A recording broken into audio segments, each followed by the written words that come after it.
Welcome to the Actor's Choice, where the actors and actresses have a chance to talk about themselves and their careers. Join us now for the next hour as we explore the marvelous industry of acting by actors and actresses from today's exciting show business world. And now, direct from Hollywood, here's your host, Ron Brewington. Hi everybody, I'm Ron Brewington and welcome to the Actor's Choice, brought to you by Photography as an Art, Harvey Brandman, master photographer, located at 1307 North San Fernando Boulevard in Burbank, California. Attorney Ron Irwin's book, Haiku, Style, Passion, Heart. Author Larry Buford's book, To the Future, Time Travel, Message in a Capsule. State Farm agent Carla Green, and veteran actor Rob Brownstein's Actor Training School and Actor Space. Tony, roll it.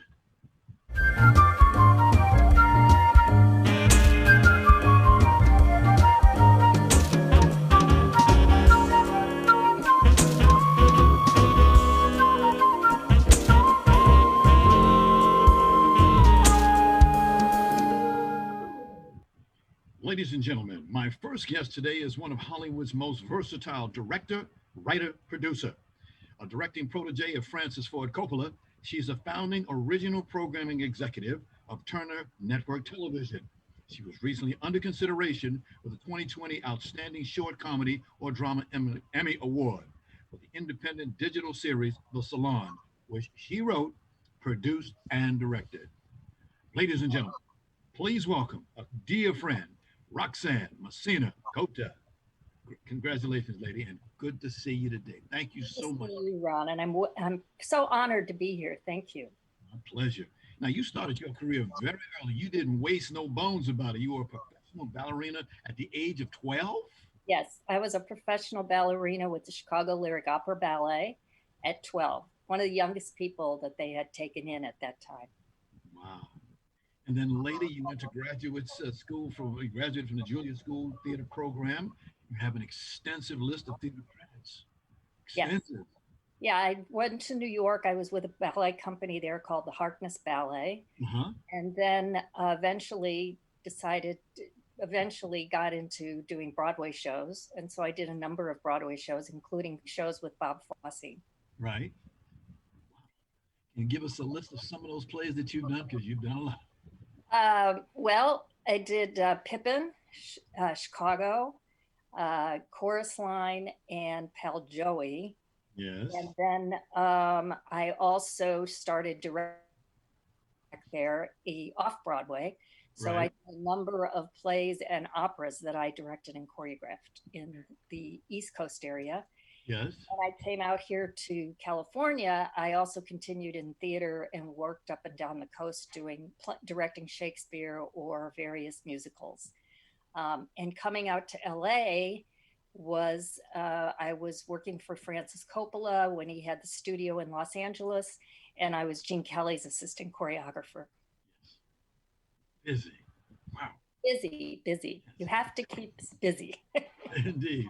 So, when did you get your first Hollywood film break? It was with Coppola. That was doing One from the Heart. Huh? And he's very generous about kind of opening doors for people in terms of if you want to learn something, he opens the door. You can go to a casting session, an editing session, whatever. Writing, he was learning tool. Plus we met everyone because everyone wanted to be around him. So we met everyone. Right. So after when the studio closed, I was able to get a few of my projects into development at different studios. They didn't get made, but they got development. And then it led to eventually I got a job working in television. And when I said, well, what am I don't know anything about TV, and my friends all said, well, you just go to the same agents that you were using for features and you tell them you're in TV now and to introduce you to the television agent. And so I did produce a film called Home Sweet Homeless, which was nominated for an Emmy at CBS, and then went to Turner Network Television. There were 5 of us that started that network. So it was a fun ride. It was interesting. One could say you paid your dues. Yes. Oh, absolutely. And I think we always consistently, when I teach, I tell students that you always consistently pay your dues. And a very prominent person in the industry said, you are the best person at reinventing yourself of anyone I know. So you have to, because you have to keep going. And the way you keep going is to try to keep up with what's going on. One of the reasons I love to teach is because my students teach me as much as I teach them. So they're always keeping me up to date on the newest technology and the newest events. And so it's really good to have that young perspective as you're moving forward. Got some pictures of some of you and your students in just a few moments. Yeah. To show you that. In 1988, you got your first IMDb producer credit for the TV series CBS School Break Special. Remember that? Yeah, Home Sweet Homeless. And that was the one that was nominated for an Emmy. Got you. So then in the fall of 1994, we'll fast forward a little bit, you launched your own independent film and television production company called Messina Captor Films. Correct. Yes. And I still have my company. We still do a lot of television as well as independent features. Yes. And I did a film called A Couple of White Chicks at the Hairdresser. Mm-hmm. Shelley Long and Harry Shearer and Kate Linder and Deborah Thacker. And that particular film was in the Cannes Short Film Corner. It won a lot of awards at festivals. Yes. And we'll talk about that a little more in a little bit because it did lead to something I did recently. Got you. And then let's see. That year you also produced a mystery thriller movie called Dead on Sight. Dead on Sight, yes. Okay. That was done as an independent feature, and then HBO bought it. See, that's the business. You got to, make a show, get it out there, sell it, get it out there. Yeah, and then I did a film called A Clean Kill that I directed as well, and that went to Lifetime. And when it sold to Lifetime, they changed the title to Her Married Lover. And one of my students who was interning, it was an SC student that was interning with me, said, "Oh my God, my mother loves that movie. She watches it all the time. Do you realize it's on almost every week?" And I was pitching another project to Lifetime. And I said, "Do you know you have one of my projects? It's on almost every week." And this lady said, "Yes, it's like on a reel here." So 1999, you came out with a movie called Her Married Lover. That's a Clean Kill was Her Married Lover on Lifetime. Yes. How did that do? Pardon me? How did it do? Well, very well. That's the one that constantly plays on Lifetime. And I get people telling me, "Oh, I love that movie. It was great. It was wonderful." I'm really good at working with actors because I started as a performer. So I'm usually able to get really good actors, even in smaller projects. Okay. You just happen to have a clip of Her Married Lover. Roll it, Tony. You don't have one shred of evidence you ever had an affair with Richard Manhart. Yes, that's Her Married Lover. Yes, I do. Well, then what is it, Katie? Tell me. Show me. Come on, Katie, show me. I go from home to work and back. And it had Roxanne Messina Show me. King, Show me. Yes. Suzanne Blakely. We had a really good cast. And Daniel Gonzalez, I should say, Yes. from NYPD Blue and Murder One. I believe he starred in. Yeah. Excellent. Now, 2007 was an exceptional year for you. I understand a short movie called A Couple of White Chicks in a Hairdresser was written, directed, and executive produced by you. Yes, it was. It was a really good project. I had been the executive director at the San Francisco Film Festival previous to that for 6 years.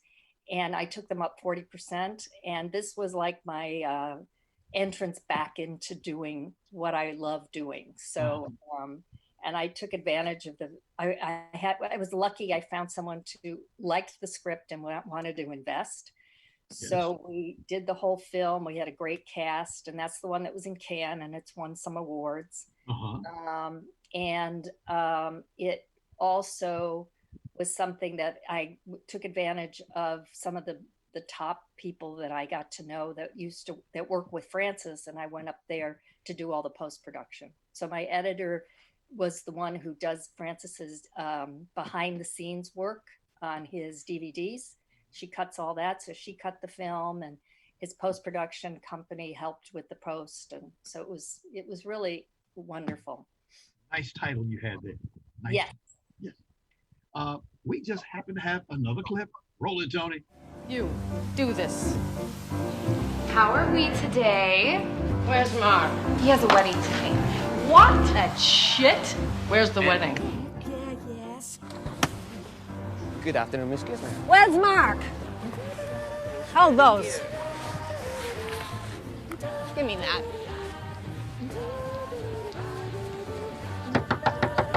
Mark! You owe me! The affiliate store announcing the new show starts tomorrow. You're doing... Outstanding.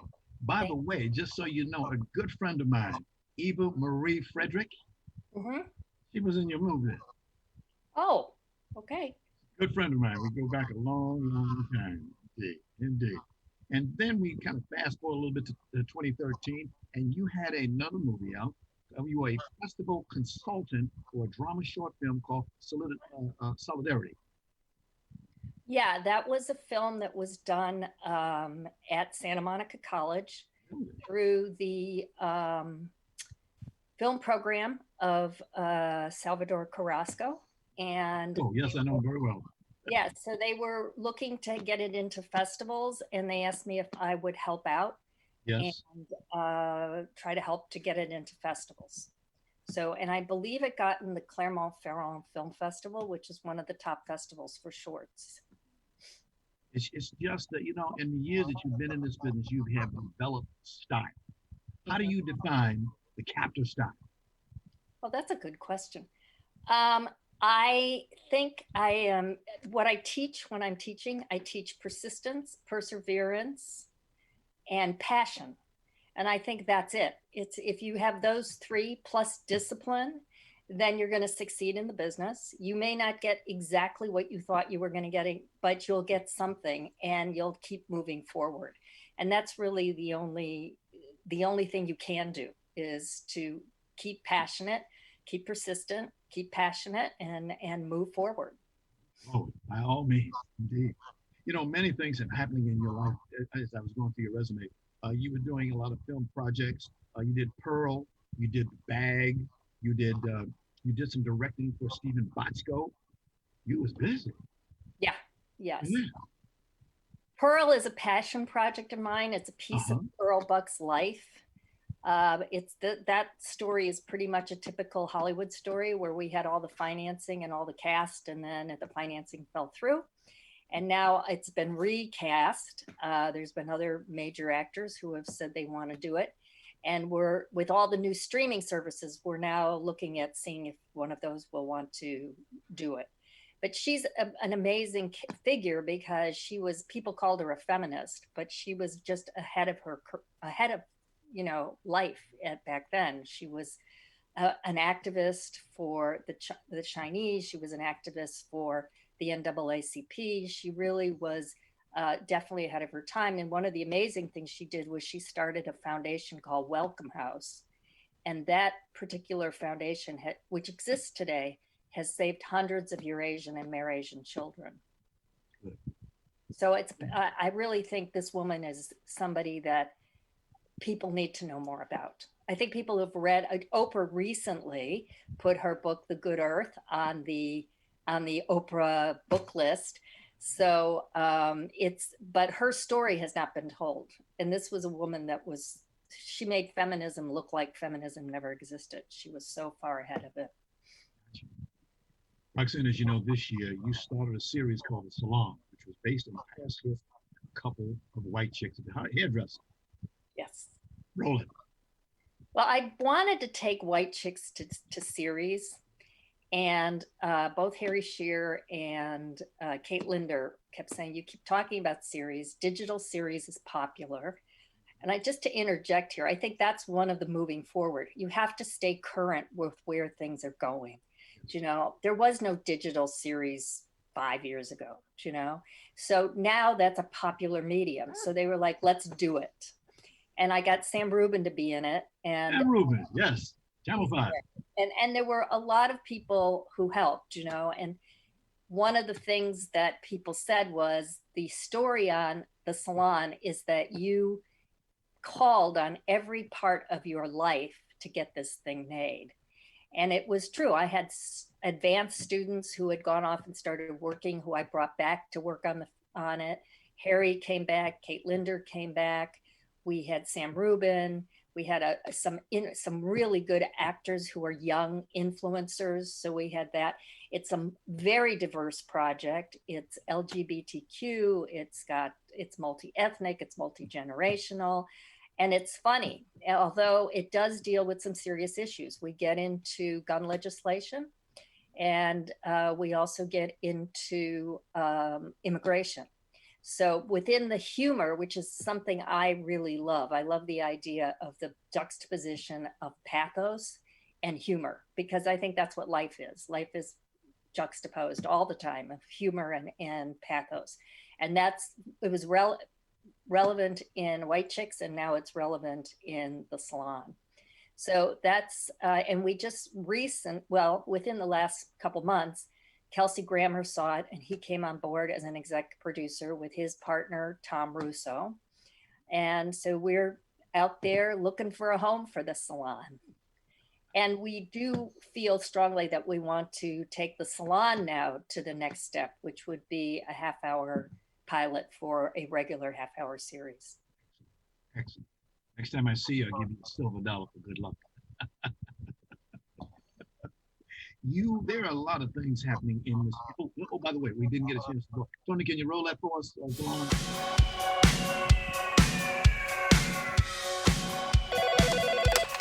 Ricardo's Where Nature is Our First Choice. How may I help you?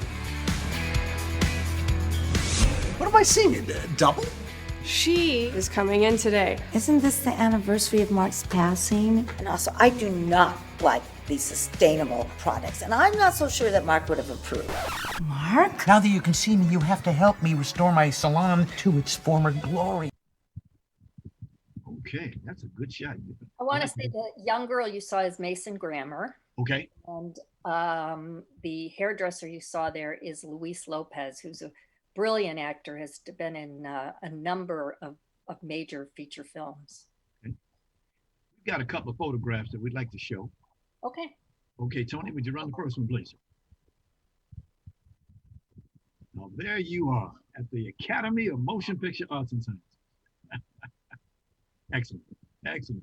Comments? There you are again, Danny DeVito. You hang out with a lot of good folks. Yes, yes. Next one. Ah, I've seen that guy, actor, director. Eastwood is his name? Yeah, that guy. Great human being. Just yes, that's what he the easiest person in the world to be around and to work with. An ultimate professional. Got you. Next, please. There's Francis. There he is. Francis. Yes. Good man. Good man. Next one. There you are. Dustin. Mr. Hoffman. Next one. Jeff Bridges. Jeff Bridges. And what's the other name? Joan Allen. She the actress? Yeah. Yes. Yes. So indeed, you do hang out with a few people. Now, yeah, yes. Now you. Danny DeVito is lovely too. He's just hysterically funny. Jeff Bridges was great. Most of them are there because they're real professionals. They come in, they do what they have to do, and when they're ready to go, they're ready to go, and they're really terrific. You stated for a couple of times that you do some teaching, some education. Yes. Tony, would you please put that picture up, please? There you go. That's Santa Monica College. Santa Monica College. Yes, the Center for Media and Design.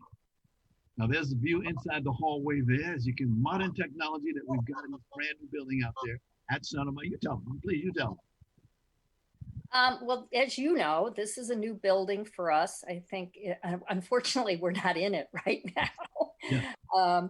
But they built this amazing building with, as you see, this studio for radio and television. They have a radio studio as well as a television. Yes. The editing bays, the everything, the equipment that we have. So everything, of course, now we're all teaching on Zoom. Yes. Oddly enough, last semester, which was our first semester on Zoom, my students did some brilliant projects, even though they were doing them by themselves and on their iPhones, and they couldn't go to location. They had to stay within the framework of their apartment or house or their family's house. So it's possible. It's possible to do production by Zoom, which I wasn't so sure, but it is. And but we still miss our home ground too. Yes, we do. We do. Yes, I always tell people when I do these shows that I work out there at Santa Monica College, and this is one of the ladies that I have the pleasure, indeed, working with. We're in the same department, so we have a chance to do a lot of things together. You also teach out at LA's Emerson College? Pardon me? You also teach out at LA's Emerson College? Emerson, LA, yes. Mm-hmm. I teach there, and again, we're off. I have in the past taught at Cal Arts, UCLA Extension, Cal State Long Beach. Yay. Yay. Alma mater. And when I started at Santa Monica, I started in the theater department a long time ago, and also directed and choreographed plays for them. So it's been a home for a long time. Gotcha. Roxanne, I hate to ask you a crazy question, but why do you teach? Why? Yes. Because I really believe in giving back. I think it's really important. And I find as much as I give the students, they give me. Like I said a little earlier, they can teach me things about new technology and new platforms that I maybe didn't know about. And then I research them, and they become a platform I help my students to use, and I use. And so I think it's a real give and take, but it's also something I think it's important to pass along what you know to the next generation. Okay. Got a couple more minutes. Just want to ask you a couple of industry questions. As you know, there are a lot of things happening in the industry right now, of course, with the absolutely. Exactly. But there is a need for more female directors. What's your thoughts about that? I think it's changing, especially in television. You see more female heads of studios, heads of network. Yes. Plus, and you are seeing more female directors. In features, not as much, although recently there's been some females who have had some major, huge productions from studios, and they were action, movies. And so it's changing. It feels slow, but I think it is making a difference. I mean, when I was producing a lot in just before Turner and then at Turner, there were times I'd go to a meeting and I'd look around and I go, I'm the only woman here, and I think, oh, okay. Yes.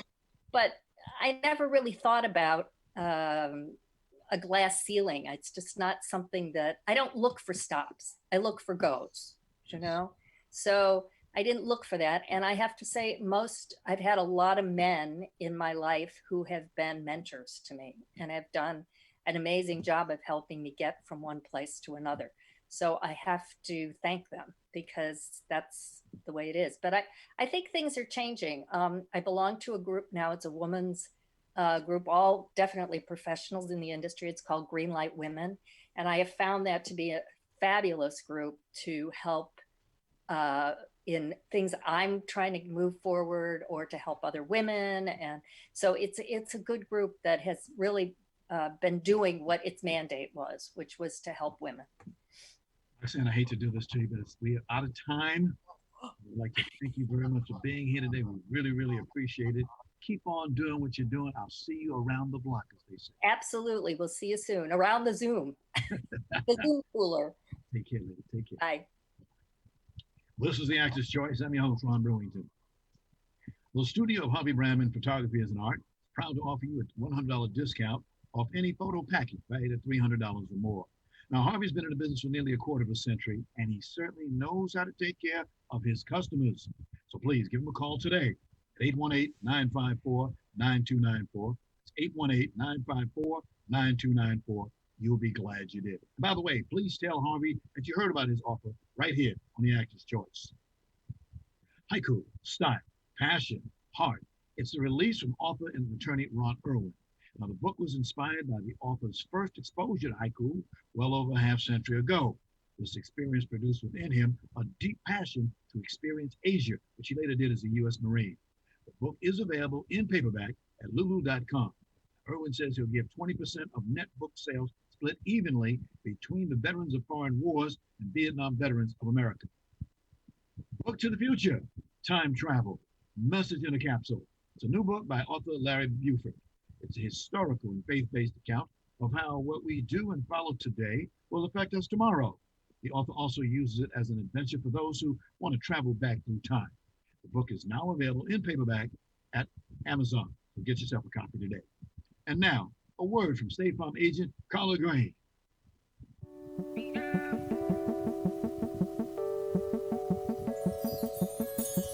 Let me ask you something.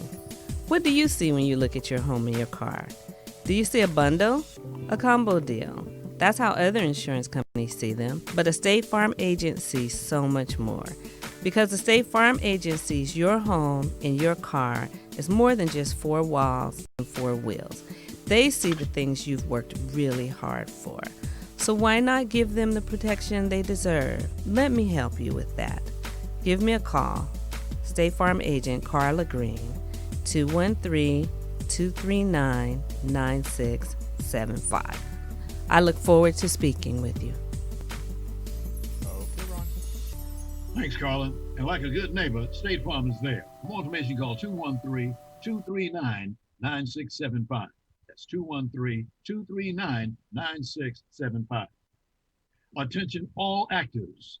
An Actor Space provides classes and private coaching by veteran actor Rob Brownstein. The Actor Space has Thursday night classes for working actors and Tuesday night foundation and technique classes for early career actors. Now, the idea is to build on each actor's strengths and who you are or help to refine and reimagine your acting and your career. For more information, contact class at robbrownstein.com. That's class at robbrownstein.com. Or give them a call at 323-646-1268. Again, 323-646-1268. Thank you. And by the way, if you have a product, a service, or an upcoming event that you'd like to see advertised on this program, please give us a call. 323-533-1036. That's 323-533-1036. Our prices are very affordable. Thank you. This is the Actor's Choice. I'm your host, Ron Brewington. Roll it. When it comes to West Coast hip hop, I hate to toot my horn, but if I don't blow my horn, they won't know. Okay? I'm not a big time DJ. I'm not a big time producer. I'm not a platinum artist. I ain't got no gold fronts. I ain't got no weave. Like I had a Jerry curl, that motherfucker gone. But when it came to plowing the fields, knocking down the trees of West Coast hip hop, ain't nobody got more dirt in their fingers than I do. I don't hear anything. Our next guest today is a powerful force in the music industry with a career spanning almost 40 years.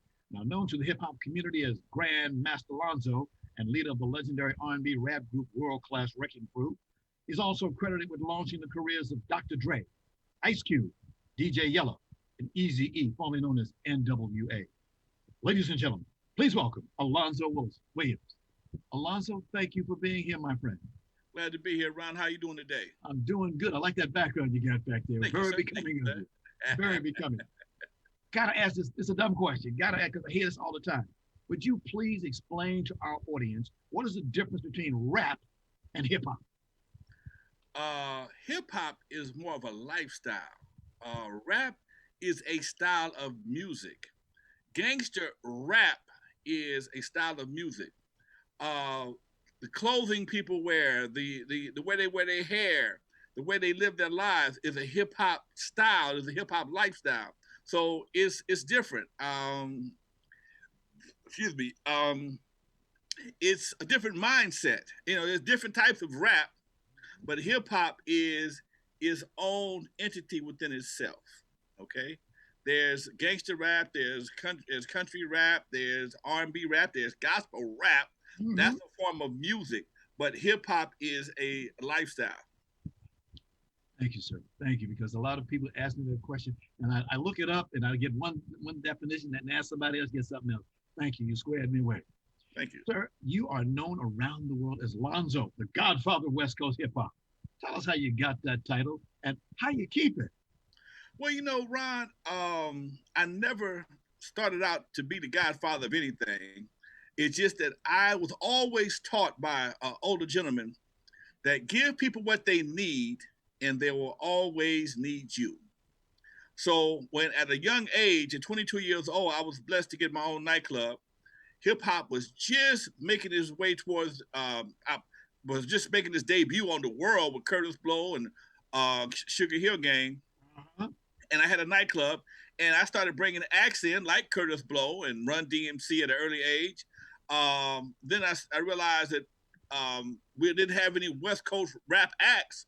So I stepped out, put together the group World Class Record Crew, which featured Dr. Dre, DJ Clientele, and DJ Yella. And from there, I realized we had to have a place to perform. So I went to Dudo's Music Center around the corner in Compton and started doing shows at Dudo's.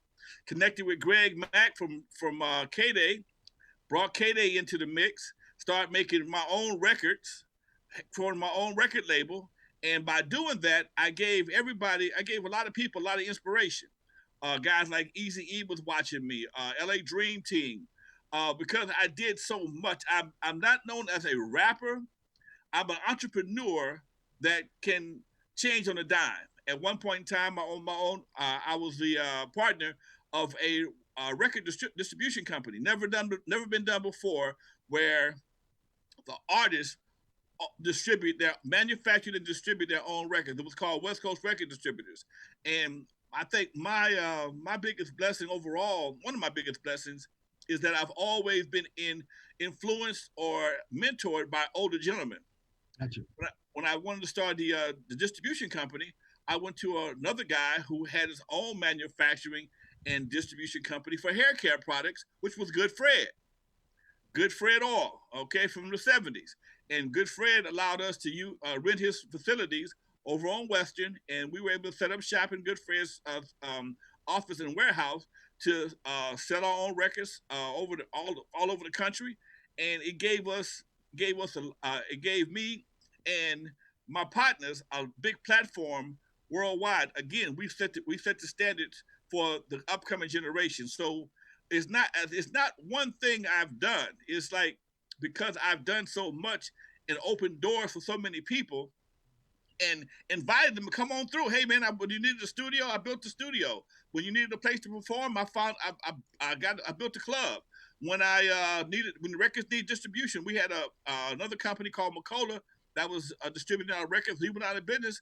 We formed a distribution company. So whatever we needed, whatever hip hop needed, I was there with a couple other people to facilitate what it needed to give it the stronghold it has today. Okay, no problem. You do have a favorite saying. If I quote, "If it comes out of Compton, it came through me." It came through me. Come on. Okay? I bought a house in 1985 from a gentleman you may even know, Johnny Otis. Oh, yes. I bought Johnny Otis's house in 1985. The house wasn't even for sale. It was referred to me by somebody else you may know, another good friend of mine, Etta James. Okay. Etta James was a friend of mine. She told me Johnny Otis's house was for sale. I need to go buy it because he had a studio in it. In fact, I'm still there right now. I'm sitting in the same studio right now as we do this interview. And by having that studio and a nightclub, it gave me somewhat of a magnetism for young artists. And everybody came to my studio. Everybody wanted to perform in my club, either at Eve After Dark or at Dudo's or Skateland, or they wanted to be a part of my label. So I was doing compilation albums and giving a lot of people a lot of opportunities at one time. And it just made me a magnet for young talent. And that is probably the biggest thing, man, I can say overall that really gave me a leg up. And when as people started to grow, they always come back to Alonzo. I mean, the guys have been through my studio that I forgot they knew where I lived. So when you got guys like Toddy T and Candyman and Tone Loc and Def Jeff Body, I mean, these names, they're not household names right now, but in the early ages of hip hop, these people were a part of the clientele I had coming to the studio, and they're still good friends today. All of them, most of them went on to do bigger and better things, but most of them still credit me for being there in the very beginning, because there was no school to go to for music. There was no class you can go to learn how to learn hip hop. There was nobody given opportunities. So I provided a lot of people a lot of opportunities. Just for the record, sir, you were born and raised in Compton? I was born in Compton, raised just outside of Compton, but everything I did was in Compton. I went to school in Compton. I guess you could say I was raised in Compton. Just for the record, what was Compton like back in the old days? You know, man, people have asked me that question, and sometimes I smile because as an old Catholic school kid, I went to a school called St. Albert's in Compton. Right. And my mom then was a little bit overprotective, but the biggest thrill I could get on a Saturday, during the daytime, yes, if I got punished and had to walk home from school, I was happy as hell. I was happy, Ron. I was happy to walk home from school. I'd pass by Campanella Park, come down 135th Street, come down San Pedro. I'd be home in a matter of seconds. I stopped by the dairy, get me a cupcake and some potato chips and a soda, and walked down. I never got that jammed up, never had any gang problems. Later on, I had a girlfriend that lived on Long Beach Boulevard in Compton. I lived in just outside of Compton. I would catch the bus. The bus stopped running on Saturdays about Alameda. So I had to walk from Alameda to Long Beach Boulevard, and from Compton Boulevard to about Alonzo, which is a nice little route, nice little walk. Yes. And I walked through the neighborhoods, never had a problem, man. And it wasn't until the 80s when the dope situation was introduced to Compton till it became really a hard place to live. I mean, all my dances I did. I learned to learn. My love for music came from going to parties at Campanella Park, Gonzalez Park, and DJ. My first DJ gig was Regina Chelly Junior High School, or Regina Chelly High School for girls, across the street from my old elementary school. So all my roots of music were in Compton, and I don't have a lot of bad experiences, okay? And I tell people, man, when I was a youngster, before I had my driver's license, my dad taught me how to drive his truck. He had an old lawnmower truck. My dad cut lawns on the weekends. Right. And Friday nights, people would give house parties. He would let me drive his lawnmower truck, complete with lawnmowers on it, to the house party. I'd be so embarrassed, I'd park around the corner. I never lost a lawnmower, Ron. I'd never lost a lawnmower. And it would be funny, I'd drive by myself, but when the fellas realized I had drove, I got all the neighborhood guys on the back of the truck. We going down the street looking like we're going to cut lawns at midnight, okay? And that's just something we did at that time. Nowadays, you see a gardener in Compton, everything he got is locked down in broad daylight. Right. You know, it's interesting. A different place, man. Indeed. It's interesting. You know, the former president, George Bush, yes, used to live in Compton years ago. Yes. Marilyn Monroe stepped through Compton. Kevin Costner stepped through Compton. Compton has Compton for a city that is only 10 square miles. Yes. Has a very deep history, has a very fantastic history that for some reason I don't know why they will not let that history shine, man. I mean, Compton, I'm a part of the 125 Historical Society of Compton. Right. Compton High School basketball team, I believe it was 1966 to 67, right, went undefeated for like 2.5 years, okay? Totally undefeated. And the only game they lost, they got cheated out of. Wow. Okay? And that's nowhere in the CIF records. That's nowhere to be known, but you have to know Compton know these kind of historical facts. Right. You know, you open the door for many well-known folks. When you throw out the name like Dr. Dre, Ice Cube, Michel'le, Afro Man, World Class Wrecking Crew, and many, many others, you're the gentleman that open these people's doors, and we thank you sincerely for that. Thank you. There's a lot of people, you know the music industry, you know how cutthroat it can be. Oh man, come on. NWA was just a bunch of guys, you can name them all, who were young, but they had a message, and they made a tremendous effect on the hip hop music industry. Yeah, thank you, Doc. Appreciate it. Really did a magnificent job. Let's see. Like I say, you've done a lot of things for the industry. Let's go back to a few. The year was 2000, and you appeared on a TV short documentary called Journey of Dr. Dre as yourself. That was one of the things that you've done a lot. You've done a lot of self appearances. Yes. Thank you. Thank you. Oh man, you've done a lot of them. As I went through my thing here, I said, "Damn, he's done. Oh, he did this, did that." Let's see. 2000, you did 3 acting roles. You've been an actor. Yeah. You've been a DJ. That was kind of one of my underlying things. Yes. I had acting at Centennial High School. I had acting classes at El Camino College, but I just never got into the cattle call situation. I just couldn't. At that time, there was a cattle call. You sit out there in line all day long with a headshot and a bio, and you might be at there 3 hours and for a 2-minute interview. And at that time, that wasn't my situation. I got into DJing, and I'm still back into acting now, so it's all right. Ain't nothing like mixing the music. Yeah. I used to be a DJ a long time before I got in the news in this way. I can tell, Ron. My first radio station that I ever worked at as a DJ was down in Corpus Christi, Texas. Wow. I stayed there it was a top 40 format, and I got a job across town. Some guy came and replaced me. His name, Greg Mack. Wow. Greg Mack. Small world. Wow. Wow, that is deep. That is deep. Alonzo, June 2015, you were the co-executive producer for the drama movie American Bad Boy, directed by my dear friend, Oba Babatunde. Yes. Yes, man. I love that brother, man. He came to me one night. He says, man, look, he was referred to me by another friend of mine. He says, he came to the class. When I saw him in the club, I didn't recognize his name. Right. But he came, I'm here to meet Alonzo. And somebody pointed him out to me and said, hey, I remember you. And we started talking, man, and he told me what he was doing.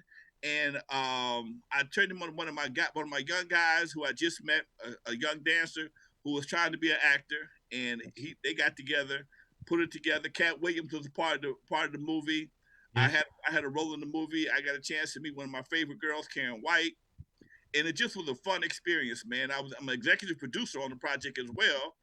One of my songs was in the movie, and it just was a great experience, especially being shot at the club. They utilized the whole club, the cafe, downstairs, upstairs, and it just made for a great experience for me and the whole neighborhood, man. We had a ball. Cat Williams hung out with us for about 3 days, and that was crazy by itself. But the role in the movie was not comedy. It was a very serious role for him. Yeah, it was serious for him. And it was, people didn't know he didn't really have acting chops, but he does. Yes, he does. My brother, 2 months after that movie came out, on August the 14th, 2015, a dramatic biographical film called Straight Outta Compton hit screens. Roll it, Tony. Man, you got it? Let Tony do his thing. He's gonna roll it in just a second. Okay. While he's putting that, okay. While he's putting that up, what was your? I heard you've been spending a lot of time at your auntie house. How's the couch life? Got my woman and my baby living there. It's hard, man. But everybody can't do what you do. Really, what I do getting played out, Dre. Where the money at?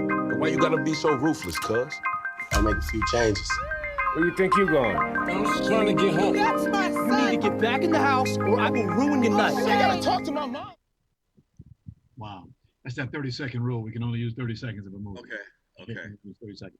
But that movie, first of all, what was your feelings like for that movie and about that movie? You know what? It was really amazing, man, because one, I knew they were making the movie, but I didn't know they had anybody portraying me in the movie. Yes. And I got a phone call. Hey, man, there's a guy. You need to come out. Are you coming to the set for the Straight Outta Compton movie? And I was like, not really. not really. Why? Man, there's a guy playing you in the movie. Huh? He said, yeah, man, there's a guy playing you in the movie. You need to come out. He got a Alonzo shirt, Jerry curl, everything. And I'm like, come on, man. And I go down there, and I didn't see the guy at first. And I finally I saw the trailer with my name on it. It said Alonzo Williams on the trailer. Why is my name on the trailer? And as soon as I said that, the brother turned the corner. And there he was in full Alonzo garb, Jerry curl, nice, beautiful, fancy shirt, a little taller than me. But, hey, like I said, and the guy introduced us. And I'm like, he says, there he is, Alonzo. And this is the real Alonzo. And I'm sitting there. I'm from Compton, Ron. But I got a sensitive streak, Doc. And I felt a little tear fall out my eye, man, because I'm like, God, it was really amazing to see somebody portraying you while you're alive. To see that, most people don't get that. Most people aren't blessed with that. Most people have people portraying them after they're gone. Right. And the brother sat down there. He says, "Man, nobody told me what was happening." We sat down. We had a conversation, and he says, "Man, I was studying you on YouTube, and I see you're a pretty animated guy." I said, "Yeah, but YouTube don't have me because I have a street vocabulary in a lot of places. Okay? I can go Samuel Jackson on you in a minute. Okay?" And I said, back in the day, I was more Samuel Jackson than Denzel. Okay? And he understood that. I said, "Now this is what we have to do." Okay, so I sat there. I gave him about a 45-minute, maybe an hour Lonzo lesson. Okay, and there was some language in the movie that he was allowed to implement, and it was funny. The next day, I came back. Dre told me my character and his character was doing the scene together, and come sit with him in Video Village. I said, no problem. I'll come over there and sit with him. So we're sitting in Video Village. I'm looking at the monitor, and Dre's character is talking to my character, and it's the scene when I'm combing my Jerry curl. I'm telling Dre about playing music that he shouldn't be playing, and I lit into him pretty rough. And a little white lady was sitting there. She was a script monitor, and she looks directly at me. She knew who I was. She looked directly at me. She says, "Ooh, that Lonzo character has a very bad mouth, don't he?" I said, "He sure does, doesn't he?" It just tickled me because she had no idea she was talking to the real Lonzo. All right. By the way, the guy's name was Corey Richards. Corey Richards. Drop that picture on. Drop his picture so you can see what he looks like. That's him. Yep. That's him. Corey Williams. Rhett Reynolds.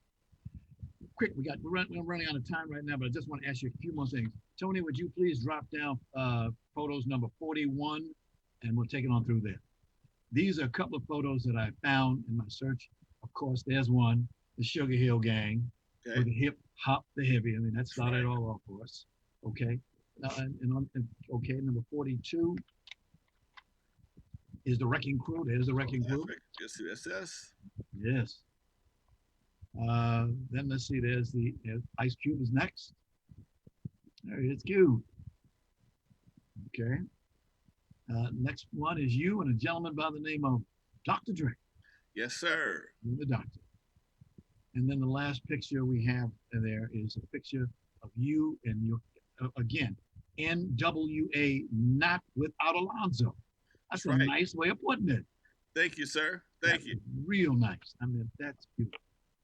Thank you, Tony. That was beautiful. We got a few more minutes. I'm just going to see if I can get a couple more questions in. You founded a nonprofit organization called the Lyrical Revolution. Please tell us about that, sir.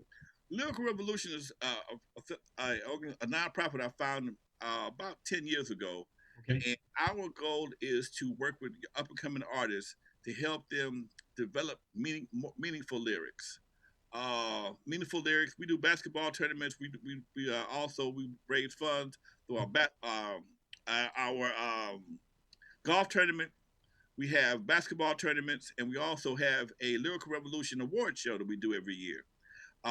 We honor the people who that don't make it to BET unsung. There's a lot of players in the hip hop game that play major roles that don't get any recognition. I'm one of the few because I've been around. People know my face. I'm attached to Dre and Cube. I get my just dues for the most part, but I know being a pioneer that there were a lot of people that helped pave this road. You know, I didn't pave it by myself. So we take time out once a year to acknowledge those people and also work with up and coming artists to give them a platform to come in and not be pressured to keep making this derogatory music. And that's my biggest thing, man. I'm a father, I'm a grandfather, and as I see how hip hop is being manipulated to be used as a weapon against us, I think somebody needs to stand up, and that's what I'm doing. That's what Lyrical Revolution is doing. We're standing up. We just launched a new campaign called Hood Peace, because Hood Lives Matter. Okay. Alonzo, I hate to do this to you, but we're ran out of time, brother. I am at your back again. Thank you so much. I definitely appreciate you being here today. We'll get you back again. And thank Mr. Connolly for me. I thank him very much for setting this up between the two of us. No problem. I'm glad to be here, Doc. Much love. Appreciate it. Thank you, Ron. Thank you. All right. Thanks to our sponsors, Harvey Brandon, Photography is an Art, Ron Irwin's Haiku Style, Fashion, Art, Larry Buford's Books of the Future, Time Travel, Message in a Capsule, State Farm agent Carla Green, veteran actor Rob Brownstein's Actor Training School, and Actor Space. Much thanks to our guest today, director, producer, and writer Roxanne Messina Captor, actor, producer, soundtrack Alonzo Williams. Of course, special thanks to our ever-growing audience. Be well. We'll see you next time. Peace.